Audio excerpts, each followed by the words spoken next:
সবাইকে স্বাগতম। আজকে আমরা আলোচনা করব ক্যালকুলাস 2 অর্থাৎ ওনার দ্বিতীয় বর্ষের যারা আছো তাদের ক্যালকুলাস 2 এর যে সাজেশন আছে সেটা নিয়ে আজকে আমরা এই সাজেশনের কি করব যে এখানে মোট আমাদের অধ্যায় আছে 14টি, এর ভিতরে আমরা দুইটা অধ্যায় বাদ দিয়েছি, 9 এবং কত 13। বাদ বাকি যে 12টা অধ্যায় আছে সেই 12টা অধ্যায় থেকে আমরা আজকে যা সাজেশন দেবো এগুলো যদি সবগুলো সলভ করতে পারবো ইনশাল্লাহ 90% কি থাকবে, কমন থাকবে। আর তোমাদের বিভাগ নর্মালি কি থাকে, তিনটাই থাকে, ক বিভাগ, খ বিভাগ এবং কি গ বিভাগ। ক বিভাগের জন্য কয় মার্ক? 10। খ এর জন্য কত? 20 মার্ক। আর গ এর জন্য কত? 50। তাহলে খ বিভাগের জন্য আমাদের কি চারটি প্রশ্ন লিখতে হয়, 5টি প্রশ্ন লিখতে হয়, 4 5 20। আর গ বিভাগের জন্য 5টি, 10 করে আর কি। আর এই ক্ষেত্রে আর যে তাহলে কত হলো? 50 70 আর 10 80, 8 20 হচ্ছে কি তোমার ইন কোর্স পরীক্ষার মার্ক, এগুলো সবাই জানে। এখন আমাদের কাজ কি যে ক বিভাগের জন্য কি করে 2014 থেকে 2021 এই 8 বছরের প্রশ্ন সলভ করলে কি তোমাদের ক বিভাগের জন্য হয়ে যাবে। আমরা মূলত খ এবং কি গ বিভাগ নিয়ে আলোচনা করব। ওকে, আচ্ছা।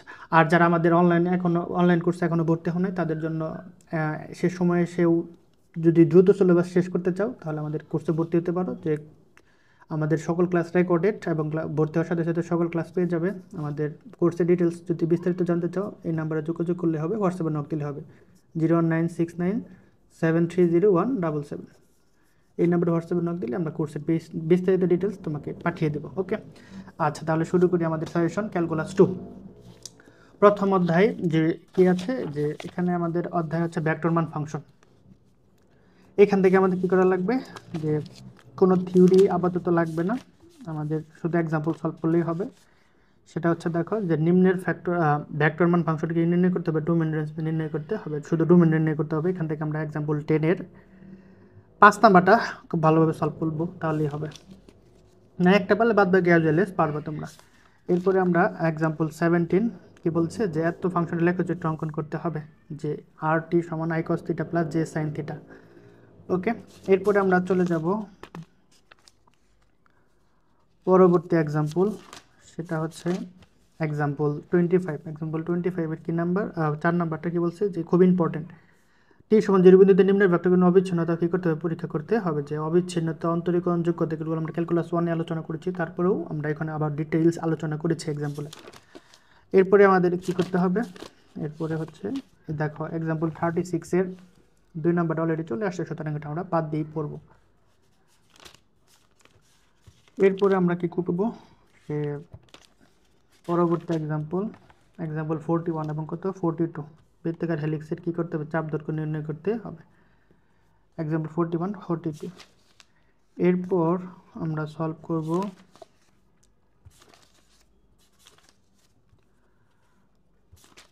আর আপাতত নেই, এগুলো করলে মোটামুটি চ্যাপ্টার 1 শেষ। এরপর চলে যাব চ্যাপ্টার 2। চ্যাপ্টার 2তে খুলছে ভেক্টর। চ্যাপ্টার 2 এর 3টা পার্ট আছে, 2 ABC। বক্রতা খুব ইম্পর্টেন্ট, বক্রতা থেকে থিওরি পড়তে হবে, যে বক্রতা কাকে বলে, এগুলো সংজ্ঞা খুবই লাগে, বক্রতা কি।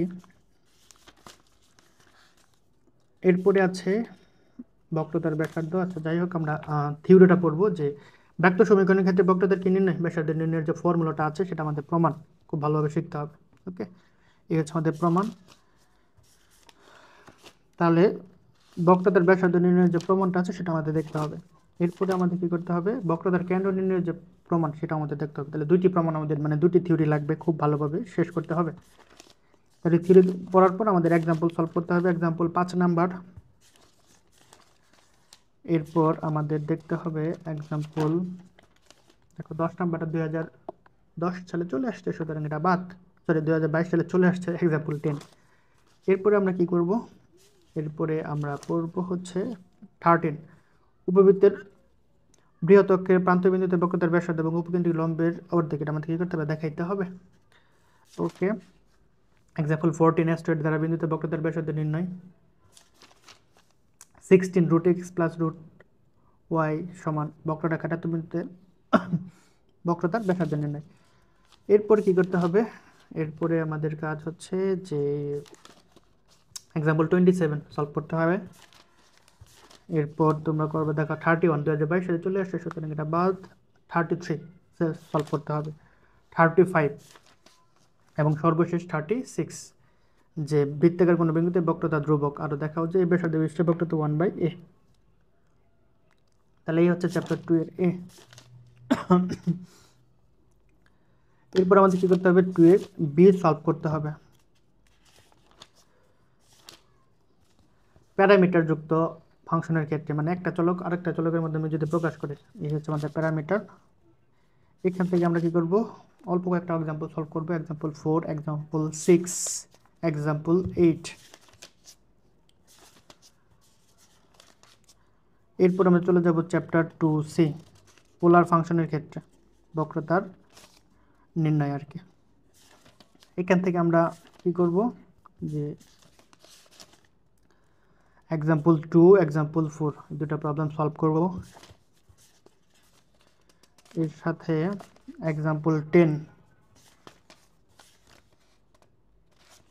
আপাতত এগুলো পড়লেই অনাফ। এরপরে চ্যাপ্টার 3, কতিপয় চলকের ফাংশন, খুবই সহজ একটি অধ্যায় এবং এখান থেকে প্রতি বছর প্রশ্ন আসেই।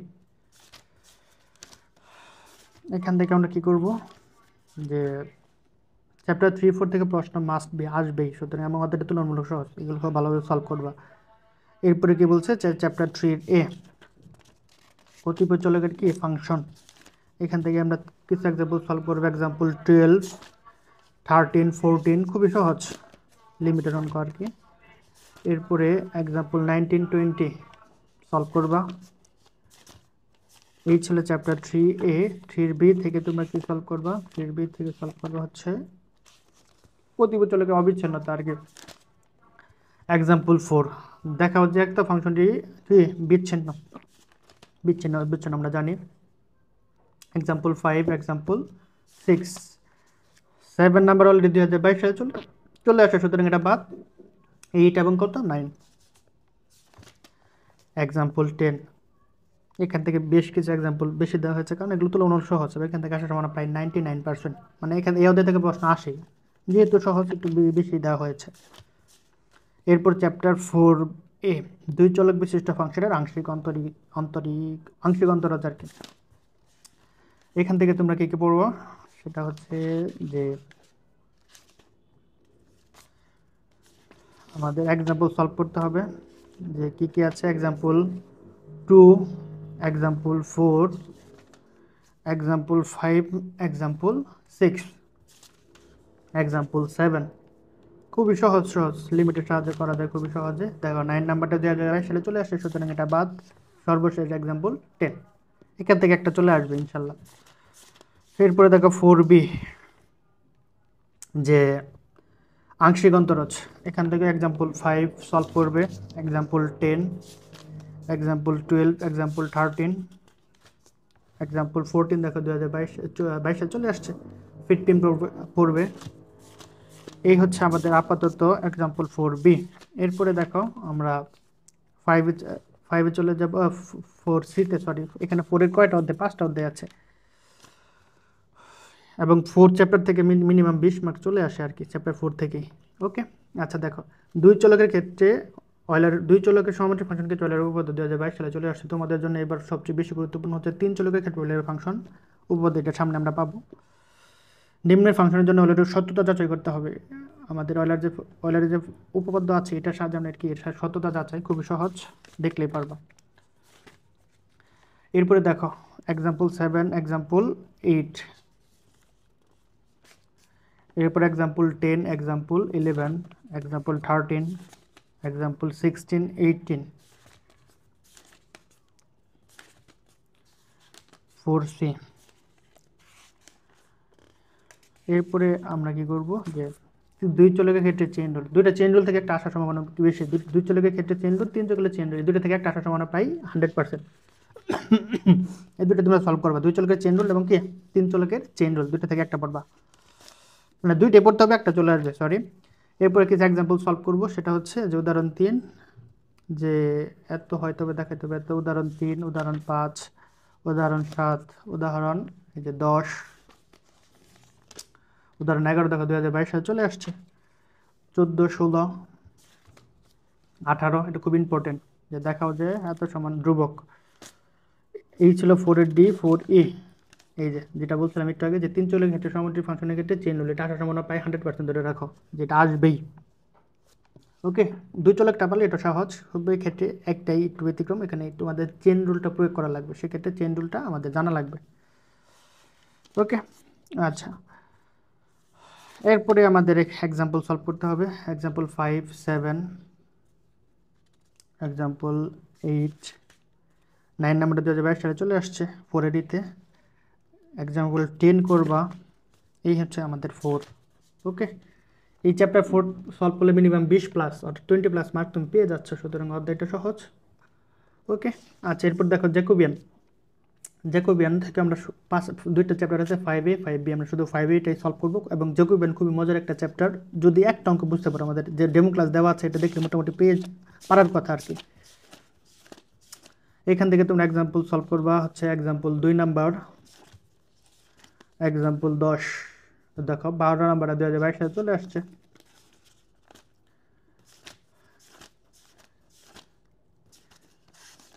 এরপরে দেখো 21 নাম্বারটা ভালোভাবে সলভ করবা, 22 নাম্বারটা ভালোভাবে সলভ করবা। এই ছিল চ্যাপ্টার 5-এর A। 5-এর B আমরা বাদ দিয়ে দিচ্ছি, কারণ এখান থেকে খুব ইম্পর্টেন্ট না। টেইলর ধারা এবং টেইলর সূত্র, দেখো দুই চলকের ক্ষেত্রে টেইলর ধারা, এটা খুব ভালোভাবে পড়তে হবে, বোঝা গেল? এই থিওরিটা ভালোভাবে পড়বা এবং এটা বললেই হবে। আর এখান থেকে আমাদের গড় মান উপপাদ্য, দুটো উপপাদ্য থেকে একটা আসল মান সবচেয়ে বেশি। ওকে, কারণ ক্যালকুলাস বুঝতেই পারছো, এখানে থিওরিটা যেমন গুরুত্বপূর্ণ, অঙ্ক গুরুত্বপূর্ণ, তবে অঙ্কের চেয়ে থিওরি বেশি গুরুত্বপূর্ণ। থিওরি ছাড়া তুমি আসলে A+ পেতে অনেক বেগ পেতে হবে, সুতরাং আমাদের থিওরিতে বেশি জোর দিতে হবে। বোঝা গেল অঙ্কের পাশাপাশি। তাহলে দুই চলে গড় মান উপপাদ্য এবং কি টেইলরের ধারা উপপাদ্য এটা পড়তে হবে, এবং এই কী করতে হবে, এক্সাম্পল সলভ করতে হবে। সেটা কত নাম্বার? Example 3, example 4, example 6। দেখো 3 নাম্বার 2022 সালে চলে আসছে। এই হচ্ছে চ্যাপ্টার 6। চ্যাপ্টার 7 এখানে বেশ কিছু অঙ্ক আছে, যে একাধিক ফাংশনের ক্ষেত্রে চরম মান, এবং আমাদের এই টপিকটা রিলেটেড ইন্টারের সাথে। ওকে, আচ্ছা, এরপরে দেখো এখান থেকে আমরা কি করব, যে গরিষ্ঠ মান এবং লঘিষ্ঠ মান থাকার প্রয়োজনীয় শর্ত, এই উপপাদ্যটা খুব ভালোভাবে দেখবো। একবার দেখলেই পারবা। এই উপপাদ্যটা ভালো মতো দেখবা, যে টেইলর উপপাদ্য একটু আগে প্রমাণ করেছো, ওর সাহায্য নিয়ে আমাদের এটা দেখতে হবে। এটা একবার দেখলে পারবা, তাহলে এই উপপাদ্যটা পড়বে। সেই সাথে আমাদের কিছু এক্সাম্পল সলভ করতে হবে। কত কত? এক্সাম্পল 1, এক্সাম্পল 4, এক্সাম্পল 5, এর সাথে এক্সাম্পল 9। এগুলোর নিয়ম কাছাকাছি, কাছাকাছি বলতে একই নিয়ম, তোমাকে জাস্ট অ্যাপ্লাই করতে হবে। একটা বা দুইটা অঙ্ক ভালো মতো বুঝলে তুমি অ্যাপ্লাই করবে। আর অঙ্কের চেয়ে বেশি জোর দিতে হবে তোমাদের নিয়মে। নিয়ম যে যত বেশি মনে রাখতে পারবে বা প্র্যাকটিস করতে পারবে, তার জন্য অঙ্ক, নতুন অঙ্ক আসলে সমস্যা নেই। সুতরাং অঙ্ক মুখস্থ না করে তোমরা নিয়ম পড়বা এবং বুঝে বুঝে পড়বা, তাহলে যে কোনো অঙ্ক কী করতে পারবা, সলভ করতে পারবে। এরপরে তোমরা চলে যাবে এক্সাম্পল 23। 25 নাম্বারটা কি 2022 সালে চলে আসছে। 27, 30 খুব ভালোভাবে সলভ করবা। 33,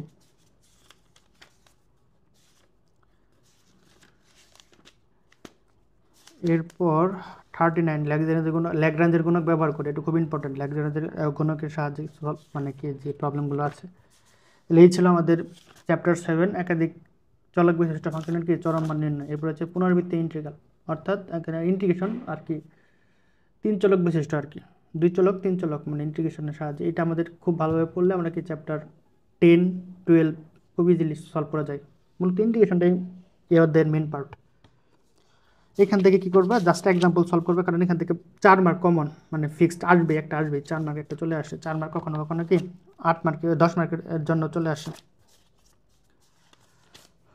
দেখো 10 নাম্বারটা সলভ করবা, 2022 সালে 11 নাম্বারটা চলে আসছে।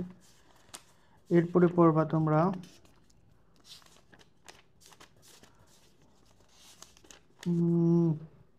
34, 35, 37। ওকে, এগুলো পড়লে মোটামুটি এনাফ। চ্যাপ্টার 9 আমরা বাদ দিয়েছি, বহুভিত্তিক ইন্টিগ্রাল দরকার নেই, এখান থেকে কোনো অঙ্ক আসে না আর কি।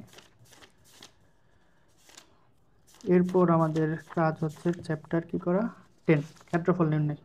ওকে, বহুভিত্তিক ক্ষেত্রফল নির্ণয়ের ইন্টিগ্রালের সাহায্যে ক্ষেত্রফল এবং কি আয়তন নির্ণয়। আমরা জানি যে ক্ষেত্রফল মানে কি ডাবল ইন্টিগ্রাল, আর আয়তন মানে কি ট্রিপল ইন্টিগ্রাল আর কি, ভলিউম ইন্টিগ্রাল এবং কি এরিয়া ইন্টিগ্রাল আর কি।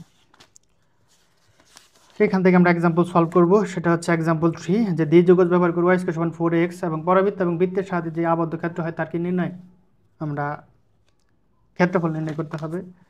প্রথমে ক্ষেত্রফল, তারপর আয়তন আর কি, প্রথম কয়েকটা অঙ্কের ক্ষেত্রফল। এটাও একই অঙ্ক। দ্বিযুগজের সাহায্যে কার্ডিওয়েটের ক্ষেত্রফলগুলো ইম্পর্টেন্ট, কার্ডিওয়েট। ওকে, তারপর এক্সাম্পল 10, এক্সাম্পল 13, দ্বিযুগজের সাহায্যে কি লেমনেসকেট, এটাও ভালোমতো সলভ করবা, যে এটাও কার্ডিওয়েট, 17 নাম্বারটা। এরপরে আছে হচ্ছে আমাদের ভলিউম সংক্রান্ত 32, আয়তন নির্ণয় করতে হবে। এরপর আমাদের 37, প্যারাবোলয়েডের কি ঘনবস্তুর আয়তন নির্ণয় করতে হবে। এরপর 39, এরপর হচ্ছে 43, 44, এরপর এই যে এইগুলো পড়লে মোটামুটি অনাফ। এরপর আমরা কি করব, চ্যাপ্টার 11-এ চলে যাব, ডিরিচলেটের উপপাদ্য। এখান থেকে আমরা 2টা উপপাদ্য পড়বো, তাহলেই হবে। ডিরিচলেটের উপপাদ্য আর হচ্ছে কি ডিরিচলেট, আর আছে লিউভিলের উপপাদ্য। এই দুটো উপপাদ্য পড়লেই এখান থেকে একটা আসার সম্ভাবনা বেশি। ওকে, আর একটা এক্সাম্পল ছিল, এটা 2022 সালে চলে আসছে, সুতরাং এই দুটো এক্সাম্পল উপপাদ্য পড়লে হবে। এরপরে আমরা কি করব, চ্যাপ্টার 12 চলে যাব। এটা খুবই খুবই গুরুত্বপূর্ণ, ডেল কার্ল এবং কি ডাইভারজেন্স।